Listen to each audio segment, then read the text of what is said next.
त्रिनयनां माणिक्यमौली स्फुरत्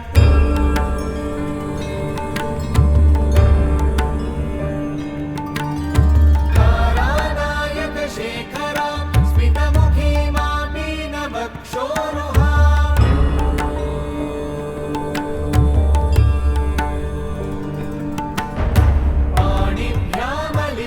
पाणिभ्यामलिपूर्णरत्नचषकं रक्तोत्पलं बिभ्रतीं सौम्यां रत्नघटस्थरक्तचरणां ध्यायेत् परामम्बिकाम्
सततज्वर विषमज्वर ग्रह नक्षत्र दोषाञ्चान्या हर हर काली सर सर गौरी गम गम विद्ये आले माले काले बन्धे भज भज विद्ये मख मख विद्ये नाशय नाशय पापं हर हर दुःस्वप्नं विध्वंसय विध्वंसय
For today's session on Enlightened Leadership, which is going to be taken by Dr. R. Balasubramaniam, who is the founder of Vivekananda Youth Movement at Mysore.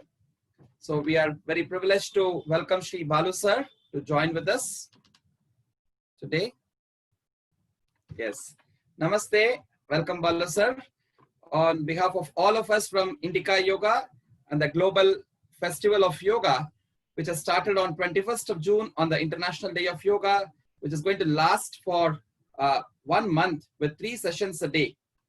And friends, as we all know, Sri Aurobindo says all life is yoga. Therefore, yoga is not just an hour of practice or a set of practices that we would be doing, say not only the asanas or the pranayama or not even just the meditation. Yoga has various dimensions and aspects, and yoga is something which can find its relevance and application in all walks of life, may it be science, medicine, life science, management, education and development sector as well.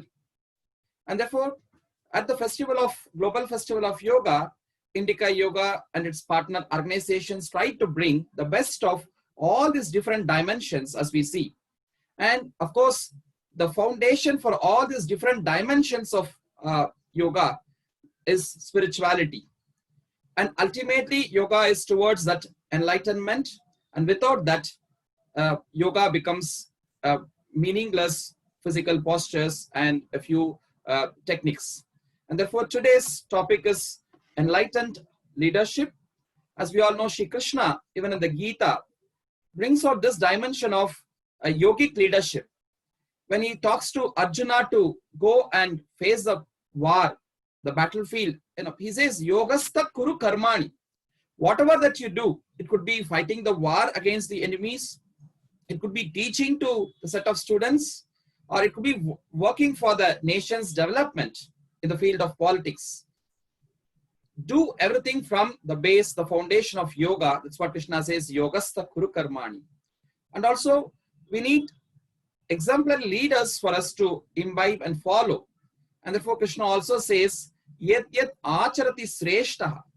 Leaders or set of people who set examples which the others, tattat eva itaro jana, the other people just follow what example set by the leaders.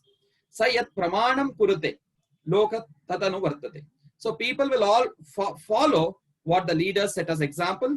And leadership is not only like, today what is happening, we think somebody is leading in the political front, so they are the leaders, or somebody in the media, so they are the leaders. But actually leadership should come from a matured state of spiritual enlightenment. And that's what today we're going to discuss, from having yoga and these spiritual thoughts as a base. And we had such wonderful enlightened leadership, the spiritual leadership of Swami Vivekananda himself, as we all have seen. There's nothing that which Swami Vivekananda has not touched upon in the areas of yoga, spirituality, and development, and especially on youth empowerment. And today, therefore, we have an apt guest with us, Balu sir, as we call him, Dr. R. Balasubramaniam, Dr. Ramaswamy Balasubramaniam, who is with us. So he is going to give us a wonderful session on that. And having embarked on his journey in the development sector by living and working for several years among the remote forest-based tribal communities in the southern Indian district of Mysore, Dr. R. Balasubramaniam is widely respected human rights activist, a leadership trainer, public policy advocate, and author. He has uniquely been able to combine a vast development sector experience with studying and teaching at world's leading school of policy and development, including the Harvard and Cornell universities. He holds membership and consulting positions in government bodies and commissions, academic bodies and development agencies, including the World Bank. He is a visiting professor at Cornell University, USA, and IIT Delhi, India. Dr. Balu is also a Mason Fellow of the Harvard Kennedy School, a Tata Scholar, and was a Fellow of the Hauser Center for Civil Society at Harvard University.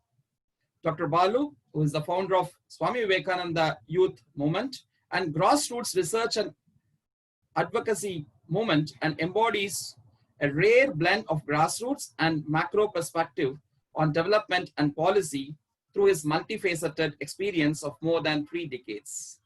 His books, I, the Citizen, and Voices from the Grassroots, present an alternate approach to human development with focus on engaging with communities and addressing voice poverty. More information about him we will gather at the end of the session. In fact, the more we are going to hear him, we will understand the depth of experience and vast knowledge which Dr. Balu sir has been embodied for. And with this few words of introduction, I once again take the privilege on behalf of Indica Yoga and the Global Festival of Yoga, on behalf of all the participants who have been regularly attending all of our sessions. Once again, I welcome Dr. Balu sir, Suswagatam. I also take the privilege of welcoming all the delegates who have been attending this as a kind of an yajna. 3 times like the way we do the Sandhya Vandanam, Pratar, Madhya, Sayam, very, with so much of dedication, they have been attending all the sessions. That is the strength of the whole festival of yoga. And so we are going to have a beautiful dimension of this leadership, the enlightened leadership, with a wonderful leader who has set an example by his own life, by his own work, Dr. Balasubramaniam. Thank you so much, Subhaji, for a very warm and kind introduction. I thank Vinayji, Anuradhaji, everybody for inviting me to share a few thoughts at the Festival of Yoga. And I think it's a wonderful concept, a celebration which is very essential, especially when everybody looks at COVID as a problem. I think these are situations where we can actually see it as an opportunity when we can all come together and look at something else. So leadership is it's a very dicey word, and people have different ways. The moment I use the word leader, obviously people have the construct of a person. And to me, the understanding of leadership being different from being a leader actually comes from the wonderful introduction that Subhaji gave. And I draw my inspiration both from my work as well as from my thinking from what Krishna talks about in the Bhagavad Gita. And so beautifully, Krishna doesn't even talk, we can't even see Krishna as a leader. It's a very flawed, inadequate understanding of Lord Krishna, if you even reduce him to the level of a leader. I think Krishna is action personified. He's a thought in flow. It's sort of a continuum of powerful, action-driven thinking. And to me, leadership is exactly like that. So, full disclosure, I personally do not even believe that we can have a noun construct for a word leader, and such a thing never exists in my mind. So whatever others, there may be intuitive understanding of being a leader, being the prime minister, being the CEO of a company, or being the head of an organization, the director of an institute. To me, they are all just positions of authority. Some of them may be exercising leadership, many of them may not be. So let's distinguish that. Now, even in the Mahabharata, if you look at it and say Dronacharya was the leader of the Kaurava army at that point of time, that's it. He was just the leader of the army. He was a position of, not the leader, sorry, the head of the army. It's a position of authority. Did Dronacharya exercise leadership? Maybe yes. So just to distinguish, so how do I see leadership? And I just want to put this definition out there so that the rest of my talk is completely based on this premise. And like I said, it draws heavily from Karma Yoga. So to me, leadership is an activity. And what is this activity about? Like, Krishna exhorting Arjuna to action, it's about activity. But the fundamental definition of activity here is the action of mobilizing yourself and the resources around you. So not just us, but the resources around us. And that is what we do. But why do we do it? We do it because we want to undertake some societally productive action. And will we succeed? Are we sure? No, we're having this webinar, and am I just speaking? I don't think so.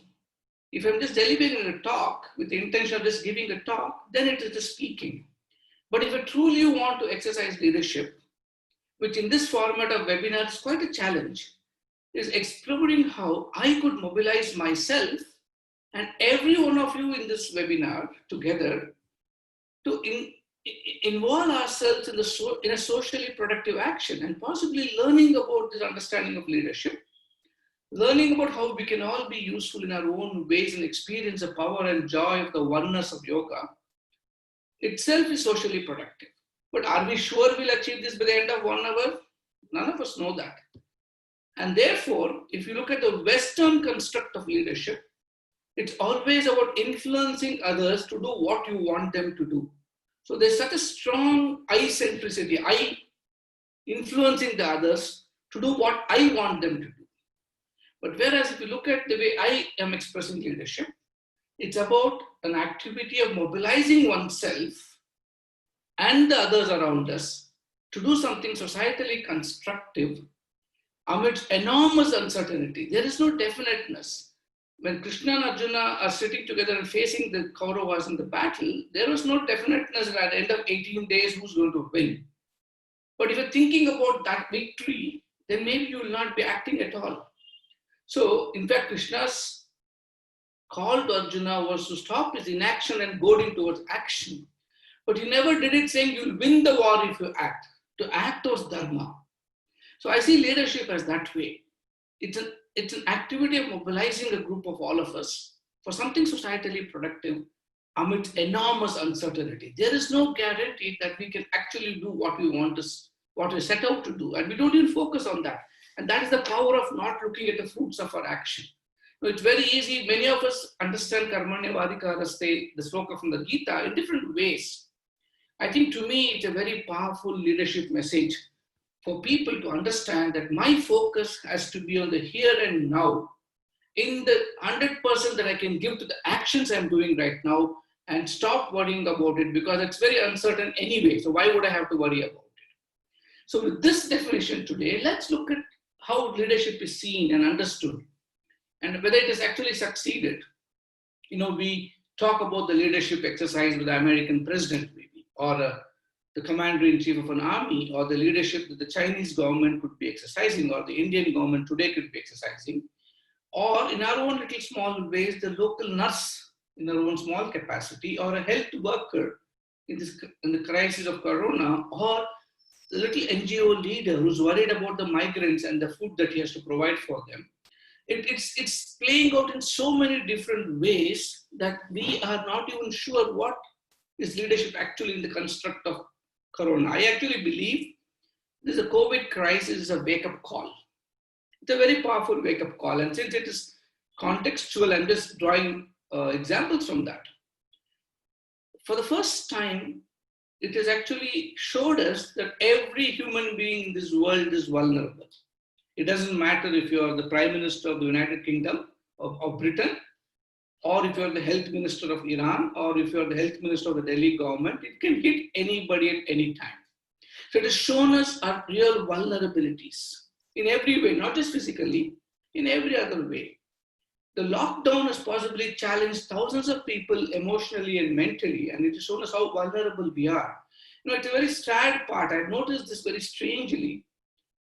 Whenever I meet people, and every time the conversation would come down to how busy we are. Everybody is busy.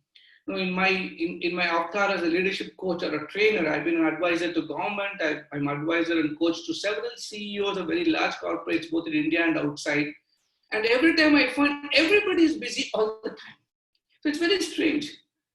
What are they busy about? Nobody pauses to ask. Is it even worth being so busy? Am I really making any useful constructive contribution to society as it exists today? Very few of us want to really stop and ask ourselves, because that question is a dangerous question. If the answer comes as no, then life meaning as you know it will collapse. And so you have to look for a new meaning to life. And when I see suddenly people who are always saying they're busy, suddenly when they're thrown into a lockdown situation, when they have nothing to do, when they're all so very, they have so much of time on their hands, I suddenly realized the biggest problem for a lot of the people I've interacted with and coaching them on the Skype or Zoom or whatever tools we use today, I realized the biggest problem for them was stress that is being born out of inability to manage time when it is made available to you. It's very funny. Just a few days before, I would coach them on how to manage time when they've got so much to do. And suddenly here I was talking to them about how to manage time, and there's so much time on their hands. And I realized that has exposed how vulnerable mankind is. It has exposed the fragility of human being itself, whether an economic fragility, a social fragility, an emotional fragility, financial fragility, in every sense. So in one sentence, if leadership was about leading all the followers coming behind us into that kingdom of heaven, most leadership as we knew it has failed this world, has failed humanity itself. Then how exactly would a person even resolve this crisis or move ahead? I believe that I go back to the traditional understanding and the beauty and power. And I would like to remember a very powerful statement, and from which my journey into the space of leadership began. A lot of what I know is Swami Vivekananda and his interpretation of our scriptures. And whether it is the material of Shankara's Viveka Chudamani or Drisya Viveka, and all those which offers enormous insights into how we can interpret it. Unfortunately, for most of us, scriptures are seen merely as instruments of information for people in the serious pursuit of understanding spirituality. And to me, what fascinates me is I see leadership as one continuous spiritual journey. And the practice of leadership is possibly the greatest tapasya that any of us can do, provided you do it in the way I define leadership. So if I were to reduce it and deconstruct this enormous abstraction I said about understanding, about mobilizing ourselves and the resources around us, if I were to simplify it in one sentence and present it as an equation, because when I teach leadership, either at Cornell or IIT to my students, all of them love equations, some straightforward stuff. And if you can put it on a PowerPoint, everybody is happy. But I keep joking with my students and say, I hate PowerPoints. I'd rather make powerful points than PowerPoints. And that is why I don't have any PowerPoint to show. So when Indika Yoga asked me, will I be using a PowerPoint? I was actually must have disappointed a lot of you that I don't prefer to use all that. So to me, just coming back to it, if I were to give you a simplified version of what leadership means, leadership to me, in a very simple way, the journey of leadership begins with just a process of understanding oneself. How do we see ourselves? Because it's about mobilizing ourselves and the others around us. For that to, even before we mobilize, we need to understand ourselves. Understand, there's several layers of understanding ourselves. We need to understand ourselves at a biological level. The sense of gender identities we carry, the sense of cultural identities we carry. I'm an Indian, or I'm an American, or I'm an African, I'm a woman, I'm a man. And these things have a realistic impression on the way you think. We cannot dismiss away the filters that these circles of influence have on us. And every time, whether it is the gender construct, or whether it is the class construct, or the caste construct, or the nationalism construct, all these have an influence on how we see ourselves. If I see myself as Balasubramaniam, I immediately attach a series of identities around this. I'm a leadership trainer. I went to Harvard. I teach at Cornell. These are all affirmations or identities which gives me a sense of worthfulness. Now, is that right, wrong? We'll come to it later. And is that enough? So there's a physical understanding. There's a body. And then if you go a little deeper, because we, especially in the space of Vedanta, I think we begin with the body, but we don't stop there. And that is when Subbu said, yoga is not just a series of meaningless asanas. That is a very physical level, just there. And if you understand Patanjali and the Yoga Sutras, asanas are just one of the instruments that has been given to us to elevate ourselves. And to me, physicality is one thing. The next is the cognitive abilities and the way we look at ourselves, our intelligence, our own cognitive, our thinking abilities, the celebration that we can do around stuff, the amount of knowledge we gather. The third layer and the understanding of the self, I'm talking from a purely biological and then going down deeper, is the emotional construct we have of ourselves. The way we look at ourselves, the way we are able to manage ourselves, the despondency of Krishna and of Arjuna in the first chapter of the Gita, to how he evolves himself over time, and how all the emotional tools that Krishna endows him with through the 18 chapters. The emotional layer of the self. And then we all make these comments, right? I'm happy, I'm sad, I'm thrilled, I enjoy this, I don't like this. All the dualities of pleasure, pain, like, dislike, all that, and how we manage it. And finally, to me, the most important construct is the wonderful idea of we being much deeper than all this. And if you are to evolve in your life, the highest level of expression is the spiritual level. So to me, understanding the self is in this multi-layered way, and it's an evolution. And that's the beauty of the sadhanas we need to do. you begin with your body and come to an understanding that after some point, I am something beyond this body. And then go on to understand, oh, maybe whose I is the mind. And then we deconstruct that and say, oh, I'm able to go beyond the mind. And then we go layer by layer and suddenly realize there is neither the I nor the you. And that's the power of what I'm talking about. So today we need a new way of thinking. And to me, this new way of thinking in the space of leadership is understanding ourselves and then understanding others. Because the moment we bring in the duality of others, Anuradha ji is separate from me, or Vinay ji is separate from me, or Subbu ji is separate from me, and all these people are somebody who is not me, then we begin to understand there's a separation of I and me. We begin with that. That is what we can see, and that is the visible. So that is the unpacking of the reality that we need to do all our life. So to me, leadership, to me, Viveka Chudamani, or the ability to discriminate, the power, the Viveka to discriminate, is not an elevatory process to understand ourselves from a spiritual oneness point of view, but it is possibly the pursuit of leadership as a spiritual action, where the unpacking of reality or understanding the illusory nature of what we construct as reality and then evolving it to the level of real reality that exists is this understanding of the others around us. And you cannot simply sit back, like Krishna says, inaction is impossible. And I like this powerful statement. And to me, my entire foundations of leadership understanding that I try to practice and try to teach is built on this powerful way that Swami Vivekananda has expressed it. He said, enormous activity amidst inactivity. And look at it, inactivity at what level and activity at what level is a different understanding. Enormous activity amidst inactivity, and learning to be inactive amidst enormous activity. And that possibly is a state of equanimity that several of us struggle for. And if we can live in that state, that is possibly the ideal state for leadership expression. And reaching this point is what is the enlightenment I'm talking about. So leadership to me is a sadhana, is a spiritual practice.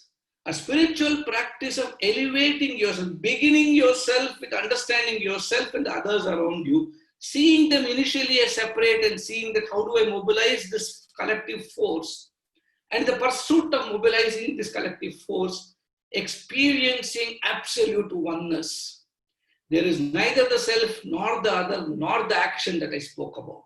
But this journey of starting with the self, understanding the other, collectively mobilizing each other to act, and reaching a state where there is neither a self nor the other, and there is no action at all. It's all into one beautiful, wholesome oneness. And that state, that powerful state, if somebody describes it as samadhi, I would describe it as the highest expression of leadership. And that state is what is enlightenment to me. And that is enlightened leadership that I'm sharing with all of you today. So the way I see it is this journey of doing this. And when I say societally constructive, it immediately brings in the idea that it is not about me, it is about somebody else. In fact, I have just finished my book on leadership, which is possibly coming out next month. And the book is titled Leadership Lessons for Daily Living, because I believe leadership is not something out there with somebody sitting on the top is exercising all the time, waving a magic wand and leading a country into greatness. I don't believe in that. I believe every one of us has been endowed with this opportunity to exercise leadership. Like every one of us, by having the virtue of a human life, has been given this extraordinary opportunity of recognizing God within us. And if that opportunity is real and true, then the opportunity of exercising leadership for every one of us is also real and true. And that is the way I look at it. And we can train ourselves. And I see yoga as a very powerful instrument of training ourselves. And let me explain this a bit more. I think when I spoke about the physical, the cognitive, the emotional, and the spiritual, these are all processes in which we evolve ourselves. If I were to make it in more simple language, the way we handle our body, the way we handle our mind, the way we handle our emotions or the love or the heart in an equivalent way, and the soul, if I can equate it, the Atma or the spirit. So heart, body, mind, and soul. So the constant mindfulness of how we treat these four domains and the set of actions that we do across handling these four domains, to me, that is the tapasya or the sadhana which leads us to enlightenment in the space of leadership. So just to clarify, not to confuse, simplistically, the inputs we give, the exercise that we undertake with these four domains, and the state of rest that we can give this are all very useful instruments, because we need to be practical. I cannot just talk in abstraction. So I know limitation of time, so I'll make it very quick. It begins with the body, let's say the body. And the input we give this body typically is food, clean air, right? All these things, good water. So it is what kind of food we eat, how much of food we eat, how many times we eat, right? And when do we eat and why do we eat? All these things are absolutely critical. We all talk about, there's a very powerful science in India, and those of them who know the Ayurvedic science, part of the Atharvana Veda, we have something called Ahara Tattva, the science of food. How much you eat, when you eat, how much of the Agni you satisfy, how much of the Agni you don't satisfy, and what timings you eat, all this is described. And I know there are a lot of international participants in this group today. In a very simple one-line formula approach, I keep telling everybody, whenever you eat, at least one whole meal that you have, if you can be, as much as possible, if you can be a vegetarian, if you can involve a lot of fruits and vegetables in your diet, if possible, uncooked. Sometimes uncooked food is not very clean in our country, so we have to think about it. Try to spot at least 6 natural colors on your plate. Yogurt is white, roti is brown, rice is white, your watermelon is red, papaya is orangish, the mango fruit that you eat, different colors, natural colors, right? Turmeric is yellow, or ginger is slightly brown, all these natural colors. If you can spot 6 natural colors on your plate, you're just about there.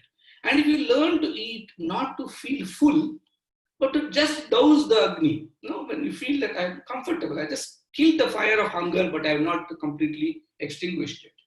And if we try to eat small meals, maybe 3 times, maximum 4 times, small meals, not exceeding the caloric requirement that we need. Today, Western sciences talk about what is called gut rest, resting your gut, at least giving it 12 hours of rest every day. We talk about eating before 7 o'clock, and if you eat your breakfast next morning after 7, you already had your gut rest.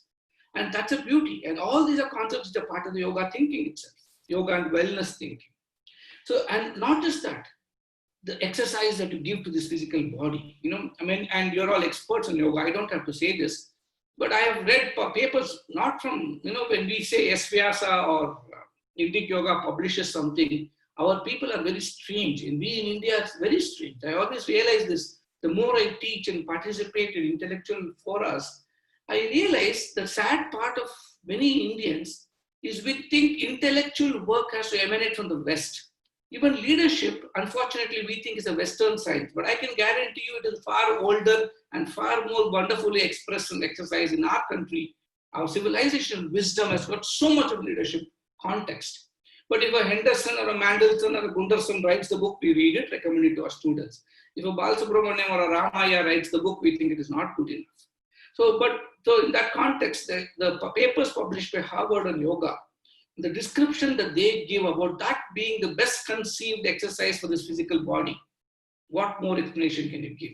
So half an hour of yoga at least per day. I'm talking about it from a leadership perspective, from a health, wellness, other perspectives, it could be longer, right? And the stimulation it has got on the prefrontal cortex, and that is why I get to. Everything I'm recommending now is neurobiologically documented today, whether it is physical, cognitive, emotional, and spiritual. In the leadership world, one of the primary outputs or functionalities of leadership is how well you decide, right? We're all constantly challenged with inadequate data. As we saw in the COVID crisis, we don't know what is the data we have. It is so variable, so frightening. And not only are we challenged by inadequate data, sometimes we have too much of data, whether it's relevant or not, we don't even know. the irrelevance or relevance of data. And amidst this enormous challenges, you're still expected to decide when you're exercising leadership. And the power to decide, strangely, today we have biological evidence comes from this part of the brain, the prefrontal cortex. And the prefrontal cortex is now today considered the executive center of the brain, which is what you execute from that. You take your decisions from that part of the brain. And we have evidence that if you're physically constantly practicing yoga or running or any kind of physical exercises, the endorphins that are released has got a very positive effect on the prefrontal cortex. Strangely, coincidentally, the sense of I, the consciousness of I am Balu, or I am Vinay, or I am Anuradha, is also in the prefrontal cortex. So look at the beauty of it. Decision-making capacities as well as the sense of consciousness, the seat of I is also in the prefrontal cortex. So evolving the prefrontal cortex itself is a biological process of stimulating your spiritual activity. So what we eat, when we eat, how much we exercise, and how much we rest. At least today science tells us 7 hours and 22 minutes of rest is extremely important for the brain, because when we rest, the neurons shrink back. When we're active, the neurons are expanding and they're constantly producing beta alkaloids, which is a very toxic substance. Now, when you rest, the cells shrink back and the beta alkaloids are excreted. And that is why we need sleep. So how well we take care of our body also matters. The cognitive growth and development, the enormous positive inputs that we take, the good scriptures that we read, the good people, all the good things that we have, information coming in. Today we're getting information through enormously negative sources. But getting information through this, building knowledge, information, the knowledge of the self, Atma Bodha, like Shankara said, all this is what is part of the cognitive growth and attainment.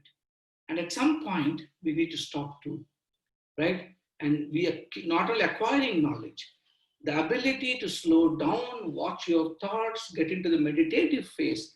So the dharana to dhyana stage is an exercise that you can give to the mind. And then becoming nothingness or just completely being alone. See, all of us get lonely, that's a tragedy. But yoga teaches us how to thrive in being alone. And that is the rest you can give your cognitive abilities. Similarly, emotionally, I think satsanga is the greatest expression of emotion. Unconditional love. Today, love has become so transactional. If I love all of you, I must do it because I expect something in return. I expect you to love me back. A husband loves his wife because he wants his wife to love him back. Can we be completely unconditional? Can we give off ourselves with expecting nothing in return? That is the highest exercise that we can all engage in. As much as satsanga is a good input, giving ourselves to others, and like Mahatma Gandhi said, finding ourselves in the service of others, that's a powerful way of discovering the self. Itself is an expression of exercise. And then learning to live without this constant chattering and the silence. We are all so much with our friends and colleagues, they're always in our minds. Either we're loving them or we're hating them. We're always building the stories and narratives in our mind. Just withdrawing into ourselves and having absolutely no emotion for some time is the rest we can give. You do all these three properly, automatically the evolution of the spirit happens. That is doing all this properly is the greatest act of evolving your spirit. And to me, all this is the process of leadership. And by doing all this, how will a person look like? A person who's actually enlightened. And how does he look like? It's very easy to recognize a Ramakrishna Paramahamsa, a Swami Vivekananda. It's very easy to look at a Ramana Maharshi or Aurobindo and say, wow, and do the namaskar. But a man of action is not seen in the same space. And that is why people like Ramakrishna said it so beautifully. I think he gave the simplest message of leadership in a very simple way. In the formal sense, an illiterate, uneducated man in the formal sense, greatest jnanis of our time, whom I see as God himself, had this to say. He said, be like the lotus leaf, be in the water, be in the vyavahara of business.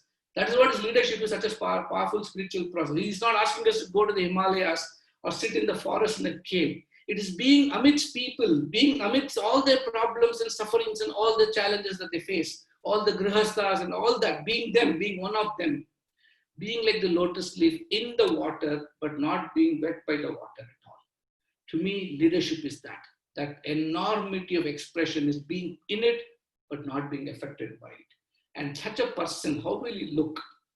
So as I'm moving towards the conclusion, because I know that I wanted to stop by 7:40 to 7:45, and then we can all interact and engage. I think such a person will start manifesting 8 qualities. And I'm validating this because there are a lot of scientific material around this, a lot of research that's happened. I draw my inspiration of knowledge from the scriptures of India, and I validate it from the Western experiments and sciences that science has enabled us to test it out, and these theories are proved. And I can pretty much say with the confidence that a person would manifest all this. One of the qualities that begins to manifest is enormous compassion. We become very compassionate. Compassion is not empathy. It is not sympathizing with the poor or being concerned about the less fortunate. No, that's not what I mean. Compassion is passionate action with the spirit of oneness that it can generate. When you're actually doing something, you'll stay, all of you will experience this. When you're intensely doing something, it could be studying, it could be watching a television program, or it could be playing a game or reading a book. In that momentary sense of, there's no time there. In that sense, there's a powerful feeling of oneness. You're not separate from the book or from the television or from the game. Then you become so intensely one with it. And in that expression, action emerges. So it's passionate action done with a sense of oneness. To me, that is compassion. The next thing is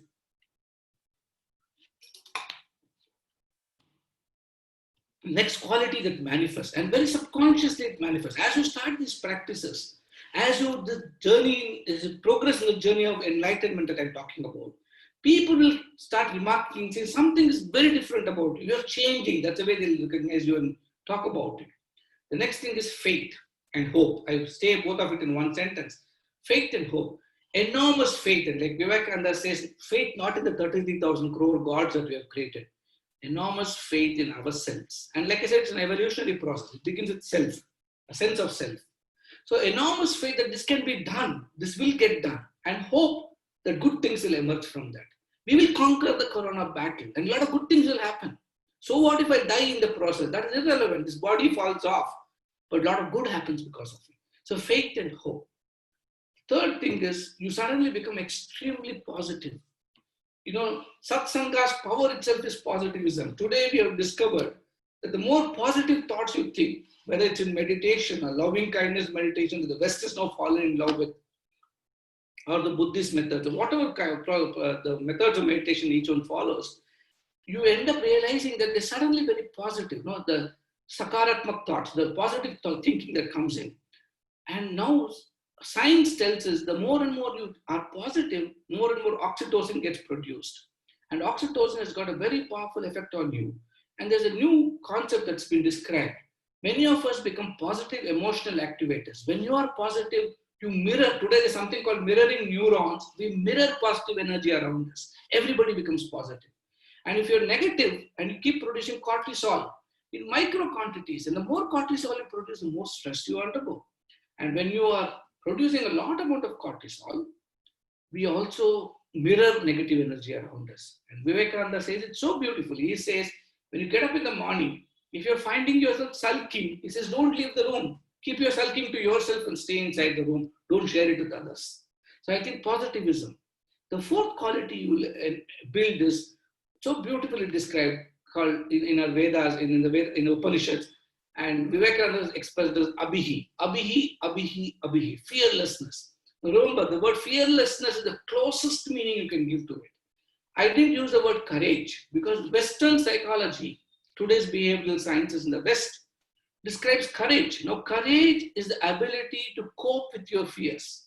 I'm talking of abhihi, which is fearlessness. It is the ability to transcend the notion of fear itself. Now, today, as you evolve and enlighten in your leadership, leadership is not the ability to take risks and be courageous about it. Leadership is the ability to transcend fear itself. And that can come when you really work with the spirit of karmanyavadikaraste, when you give the fruits of your action to a higher power. And till we recognize we are the higher power, surrendering it at the feet of the Lord is a very powerful way of transferring this concept of fear itself acquiring the courage you need to act, and therefore transcending fear at some point of time. The next you'll find very strangely is the ability to laugh. Humor will grow in us. Today we think, laughing is like a joke, right? We are all trained to laugh at people. But as you enlighten yourself, you learn to laugh with people. And humor is such a powerful expression. I have moved with quite a few monks during different phases of my life, and I have seen they can be so childlike in their laughter. They are so completely spontaneous and exuberant. I used to remember some of the discussions I used to have with Swami Dayanandji, Swami Dayanand Saraswati in Coimbatore and Harshavidya Kurukulam, and the way he used to talk and bust out laughing, that itself is a joy to watch. That itself is satsang, the way we look at it. So it's a sense of humor.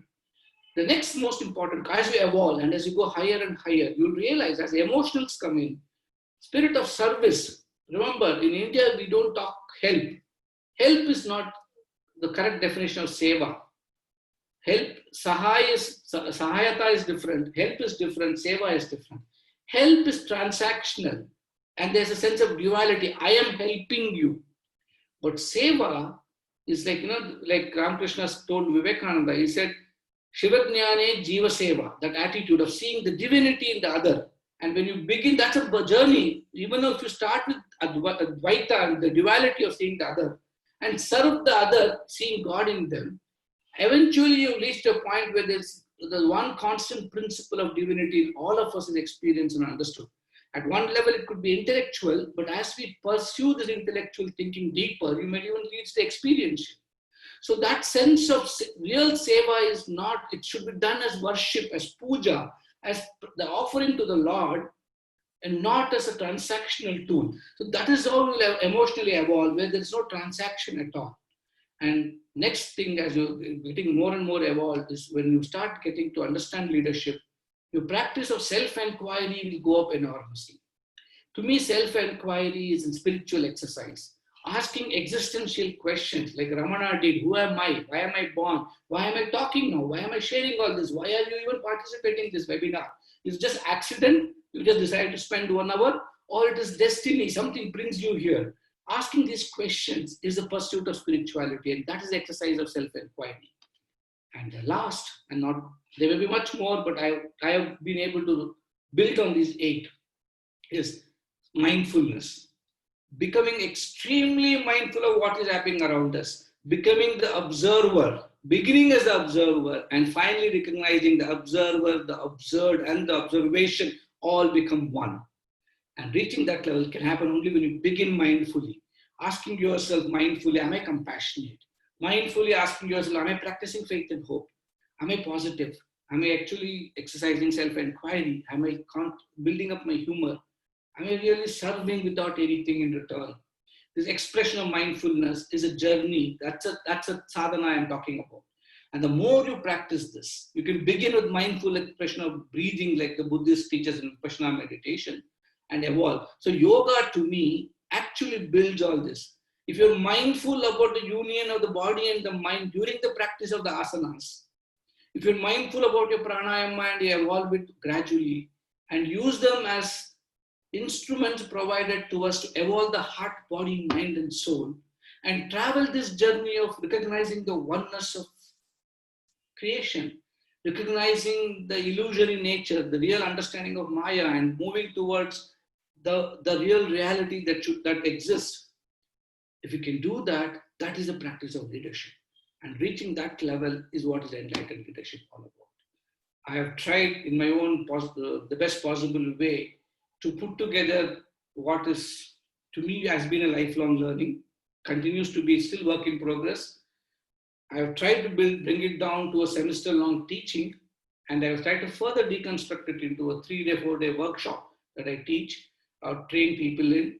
And now I realize I'm also I hope I've been reasonably successful in packaging it in 30-40 minutes. So what I've given and shared with you is just an introduction to what can be done and how powerful leadership can be. And instead of seeing it as something out there that somebody else is going to exercise to inspire people to follow them, see it as something which you discovering your true passion, discovering the real passion, or discovering who you are. The passion itself, the purpose should be self-discovery. And when self-discovery becomes a purpose, leadership will become enlightened.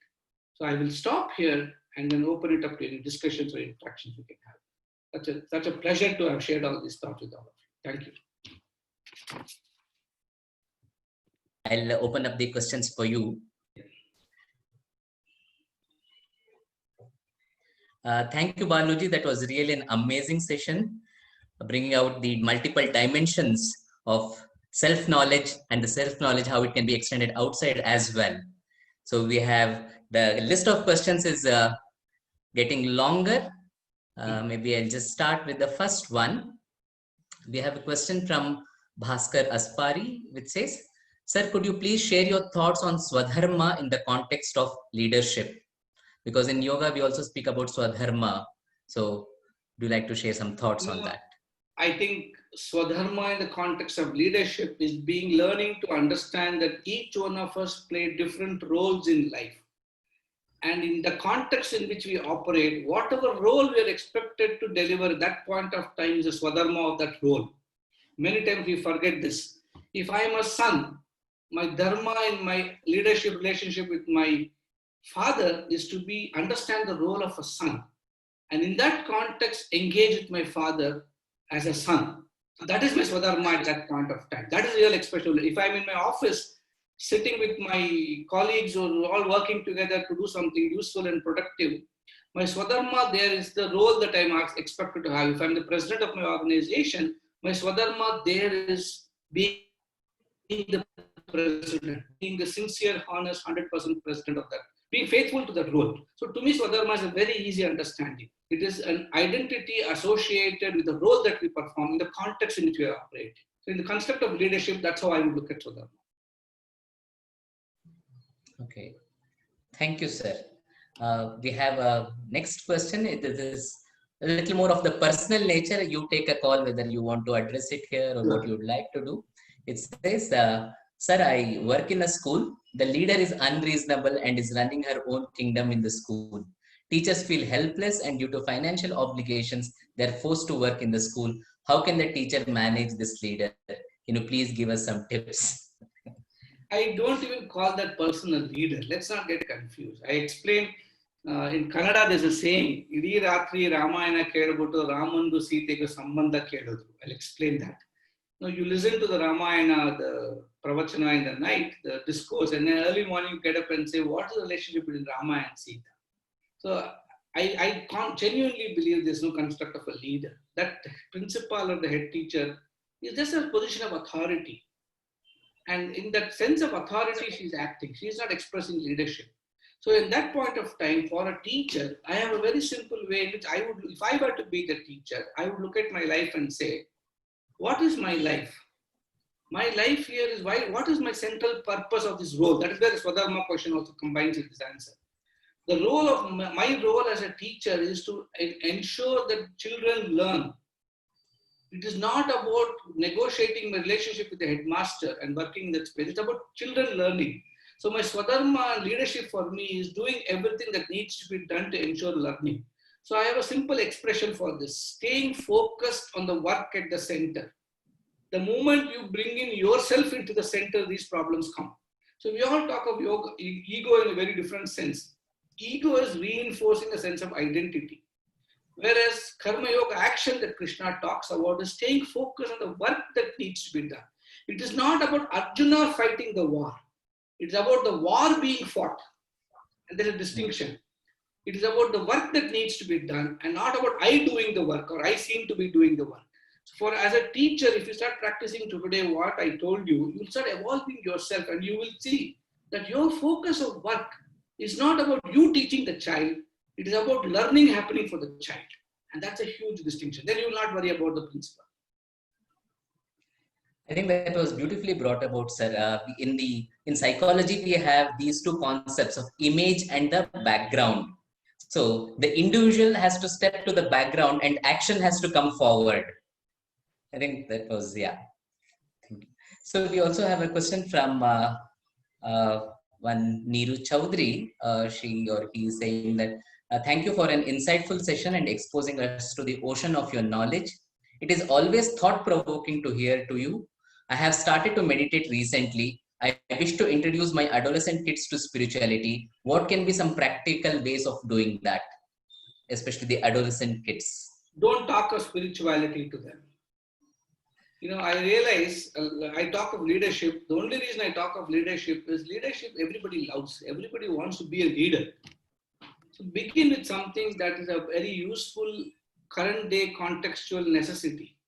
And if they start really understanding leadership, that itself will become spirituality. The movement today, spirituality is an allergic word for young people because they have not been introduced to it properly. They have not understood it properly. They think it's a pastime that occurs to you after 60 plus. So all the scriptural wisdoms, etc., should not be spoken of as scriptures that you have to read. The best way to introduce your children to spirituality is for you to start practicing spirituality yourself. Be the role model. Be the change you want to see. And once you start practicing what I said, taking care of your heart, body, mind, and soul, you'll have a powerful influence around people around you. You will become a human dynamo, which will be sending out such powerful radiation that everybody in your vicinity will get influenced. I think that is the best way to introduce your children to spirituality. Don't spend time in teaching them anything. Just spend your time in living what you think should be taught to others. It will come. Thank you, sir. I think that is very important, especially at this time when we are looking at the new generation, millennials, and the Y generation, next generation. When we're speaking about all these things, it becomes extremely important to live the philosophy, live the wisdom, rather than be talking about it. So we also have a question about what you shared earlier, the qualities that you mentioned. It says like, can you please explain a little more of this about this second quality that you brought in? I missed. Okay, it's faith and hope. What I said is, as you start understanding this and start living this journey, you suddenly start recognizing you build enormous faith in yourself, faith in others also, because we always live in a world of trust deficit. We begin relationships with suspicion and skepticism. We never begin relationships with faith. Even with God, faith is transactional. I love God, go to the temple because He will answer my prayers. I think having enormous faith in, I'm not saying faith from an arrogance point of view, from a confidence point of view, that enormous ability and confidence that grows, even from a concept of surrender. Surrender is a very underrated thing. People think Sharanagadu is a very important, powerless feeling. I think surrendering is the most powerful concept you can imagine.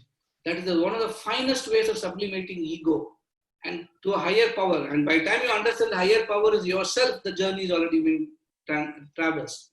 Right? To me, I think the way I look at it is what I just explained. So that is the only way I would like to answer this question, and just be the faith. The next thing is hope. That comes from the positivism I spoke about. The more and more you're able to release oxytocin, the more and more you live in satsang, the more and more you're always thinking about good outcomes. Today, sports psychologists use this very well. They convince you you're a good batsman. They convince you can hit a six. They'll convince you can play 20 overs of the game. And you go with that sense, you'll recognize that it's a self-fulfilling prophecy. So you actually realize it's not just psyching yourself or fooling yourself. There's this very powerful books that are there. Learned Optimism is a very powerful book. It's a Western way of describing our own scriptures. Is that where the narratives we give ourselves, the stories we tell ourselves from childhood, are always one of lack of hope and lack of faith. I think as you start exercising and doing all this, you will suddenly become so powerful, so hopeful, so full of faith, that then you will see the difference. So faith and hope is what I said as a second quality. Thank you, sir. I'm enjoying the question answer even more than the presentation that you made, because such insights are coming forth. Like what you said about surrender, I can easily connect with a concept in the Yoga Sutra. In the very first sutra of the second chapter, we have the idea of Kriya Yoga, which is about Tapas, Swadhyaya and Ishvara Pranidhana. That is the way Kriya Yoga is defined, where these are three pillars of action, reflection, and surrendering. So that is the key, the seeds of all the three yogas, and which you mentioned, like why surrender becomes so important. It starts with action, then the reflection work, and the surrendering at the end. Thank you, sir. And So we I would like to, add here, Baluji, that's what I think when Swamiji says, surrenders expansion, that takes us our personality to an expansive awareness. So I think that's what the dimension of leadership when you brought through both these faith and, hope. hope. And also we have one wonderful question from one of our participants here, Rajiv Pukhan, who is asking, how can we change the corporate climate by adapting such eliminative words or wisdom that ends duality? For example, the word help, how to use the word seva. Use of such words suddenly makes it odd in a fast competitive environment. I think these are the mental constructs and the stories we have told ourselves. Now, why do we care? Why do we care what the stories are, and why are you getting your power, strength, and affirmation from these stories? Why don't we all learn to be authentic?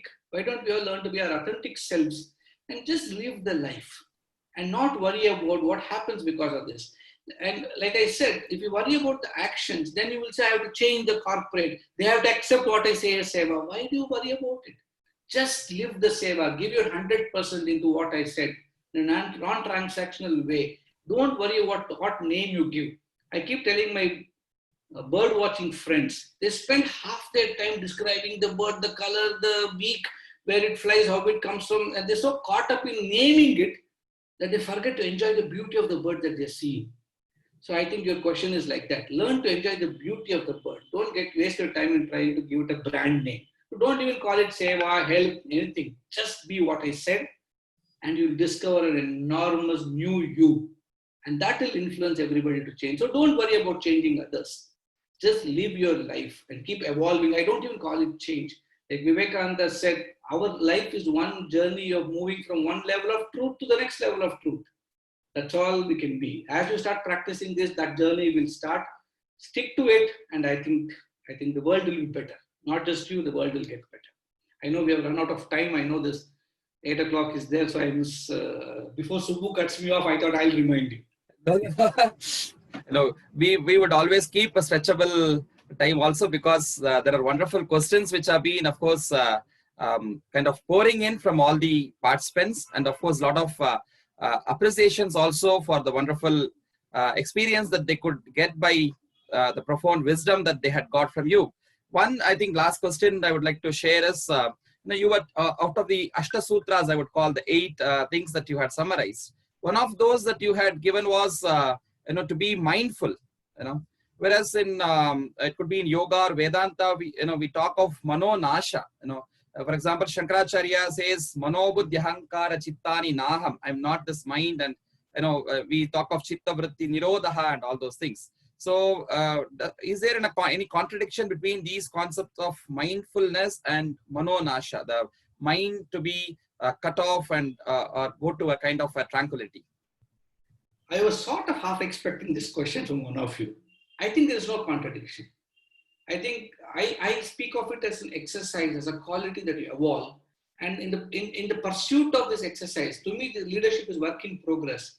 It will lead to manonasha. And suddenly you see, like Buddha talks of emptiness. Like emptiness is the closest word you can give, I think. As you practice, you reach that shunya stage. Reaching shunya is possible only when you're mindful that you're not shunya. Understanding you're not the self is what helps you, takes you to the self. It sounds contradictory and paradoxical, but I think mindfulness is the process of beginning to understand the mindlessness.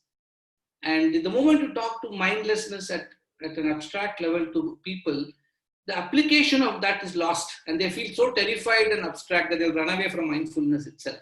So I, as a tool, talk of mindfulness, and as people practice, they'll understand the real power of mindfulness is the mindlessness that we're all trying to reach.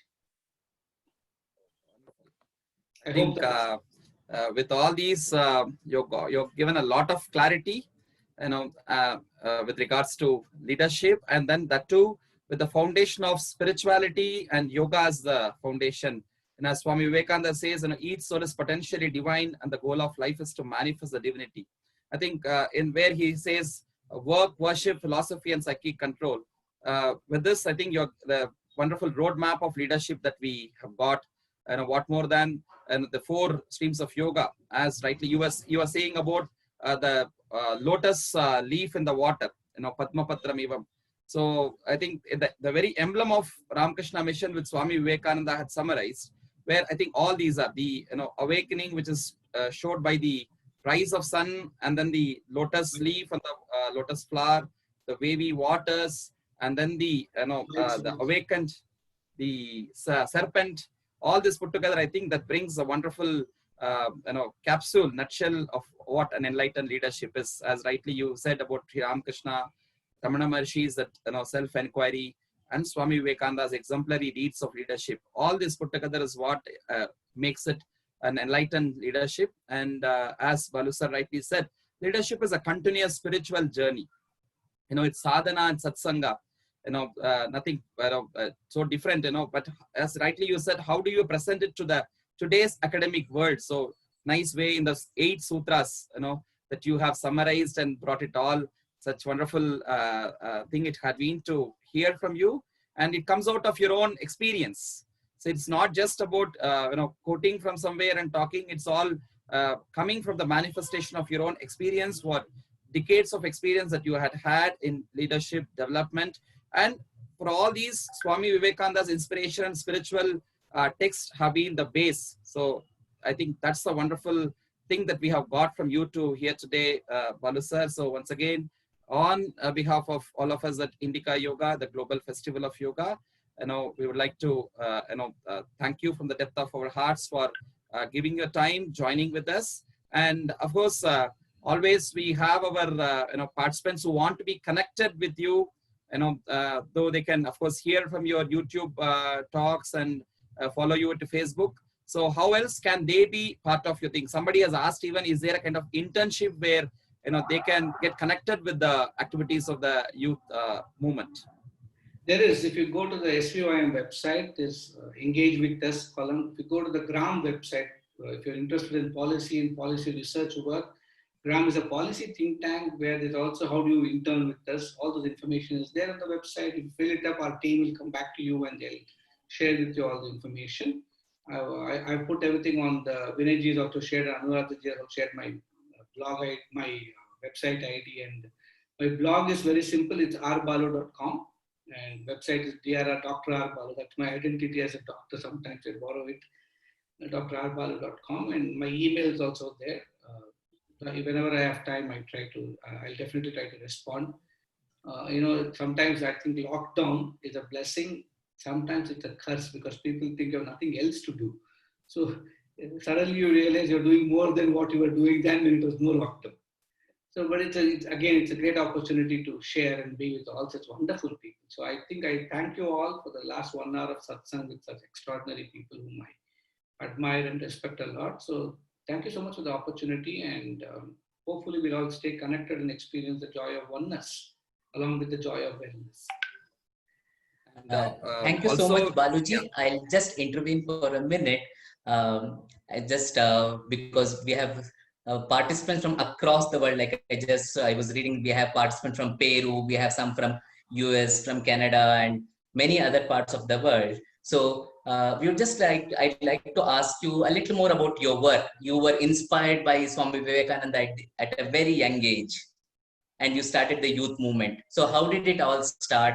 And now you have SVYM, now you have a hospital there, and you also have GRAM, you have VIIS, the Leadership Training Institute. So many institutions have come up under your leadership. So we would like to know a little more about the whole journey. I think I'll try to answer you in 20 seconds. Read my blog. Okay. But it was. I'm glad that when I was 17, I had a very negative experience of being ragged when I joined the BMS Engineering College, and not having courage to go to the college the second day, and not having the courage to stay at home because my mother would find out I'm not going to college. The only place I could go to, coming from a typical middle-class family, not enough money to go to a movie theater. Only other place where I didn't have to spend money was the Ramakrishna Ashram just beside the BMS College, close to the BMS College. So I just went there. What started off as a day, second day, third day, the Swamijis there started suspecting I'm there to steal fruits. So to pretend to be a serious person coming to the ashram and sort of pretend that I could be one potential candidate for joining them, I started sitting in the library, which is at the entrance of the gate in the Bangalore ashram, some of you might know.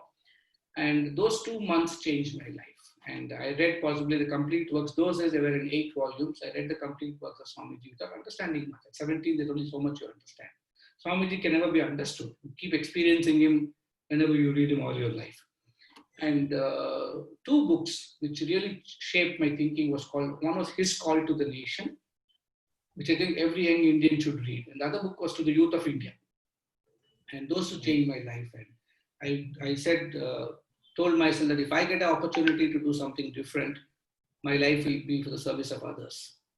And I come home, I found a telegram saying, join Mysore Medical College immediately. I believed it then, I still believe it now. I think it was Swami Vivekananda who sent me the telegram and changed my life. I came to Mysore, did my medicine. And at 19, I started this journey, the Vivekananda Youth Movement. It has grown, evolved, hundreds of young people with us today. They're all doing different things. And under that, all these institutions, and every step that I don't think I can say I take, every step that is taken, I think is a call from the inside. A voice which I would like to say, Swamiji's voice, which says what needs to be done, and it happens, it gets done. So they're all instruments, and being used as an instrument is my privilege. I think I'll stop here. The rest you can read in the blog. Yes, thank you, Balaji, for that. And for our friends who are attending, I would also like to invite you to read his 2 books, the recent 2 books. One, Voices from the Grassroots, and I, the Citizen. It really gives you a picture how a spiritually grounded person can empathize with the society and how one can work with it, connect with it, and how solutions will emerge out of that. These are the 2 beautiful examples of how the spiritual dimension can be extended socially as well. You'd like to say anything about the books, Balaji? In the context of this leadership, and the session that we spoke is leadership lessons for daily living, where it's each lesson is a powerful expression of leadership from people who society dismisses off as ordinary. They're all real life stories, except for those leadership messages from Vivekananda and others I have chosen, but everybody else is a personal observation of mine of people who would dismiss as ordinary, an auto rickshaw driver, a street vendor, a woman selling bananas on the roadside. And the powerful expression of spirituality manifesting as leadership is what I have captured. And hopefully in a month from now, that will also be coming out. Okay. We look forward to that. I'm also looking forward to that. Yes, Subhuji. I think that's the release of the book is coming in the right time. So when it is very much needed in this time when we are having such difficult time. And rightly, as you know, in the beginning itself, the perspective in which the spiritually motivated person would look into the current situation of the COVID-19. That's also something wonderfully that you had presented. And definitely we are all looking forward to read the new book that's going to be released soon. And once again, thank you, Ji. Before we ask for your final take-home message, the energy capsule with which we need to go for today. So before that, we would have the announcement of the sessions for tomorrow.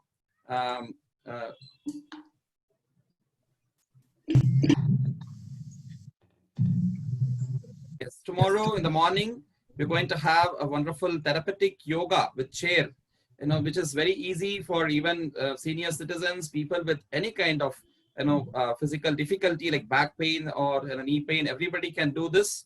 So this is, I think it's a ABCD yoga. Anybody can do yoga. So that's what morning Prabha Krishna is going to take us. She's from Yoga Bharati, and therapeutic yoga with chair. So everybody are welcome to participate. And then, I think you need to have a chair to sit and practice also. If possible, the yoga chair, the steel chair, which will be there. So if possible, that's good. Otherwise, even any other, hard chair, maybe the dining table wooden chair would be better to practice with. So that's in the morning between 7 to 8.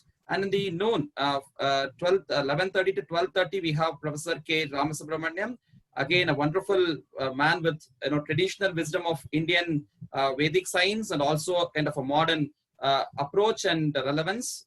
He's a professor at IIT Mumbai. So he's going to have a session tomorrow of Swadhyaya. Today, Vinayji was telling about the Kriya Yoga Tapaswadhyaya Ishvara Pranidhana. So Swadhyaya is one of the important foundations of yoga.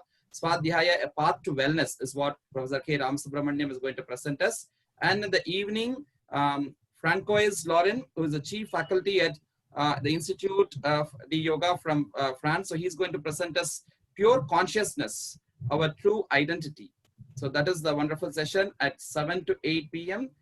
Tomorrow night. So such wonderful sessions, morning a profound yoga practice, and then philosophy with Swadhyaya to understand about this approach to wellness, and then about pure consciousness, our true identity in the end, in the evening. So with this, tomorrow we're going to have yet another day of celebrating wellness with the Indica Yoga's Global Festival of Yoga. Welcome you all to share this with more and more people. Today we had almost around 150 participants in the Zoom who were participating with us, along with a number of people following us on YouTube and Facebook. I would say all of us have been gifted with 2 hands. So tomorrow the number should be doubled, not just doubled, it should be triple, because each one will pull one from the right hand, one from the left hand, and so it should be not less than 450 people tomorrow participating in the sessions for tomorrow. I think with this, again, we thank Dr. Balu sir and all the attendees, and then now we go for the energy capsule, the take-home message from Balu sir for today. I have nothing except to plagiarize and say Tattvamasi. Just know thyself. That is leadership. Thank you. I think yoga is the journey of the self to the self and by the self. So that's what you have in a nutshell said of what the Vedantic capsule of Tattvamasi is. So thank you so much. Namaste. And let's meet again tomorrow, celebrating wellness with Indica Yoga's Global Festival of Yoga. Thank you all. Thank you. Thank you, Balaji. Thank you.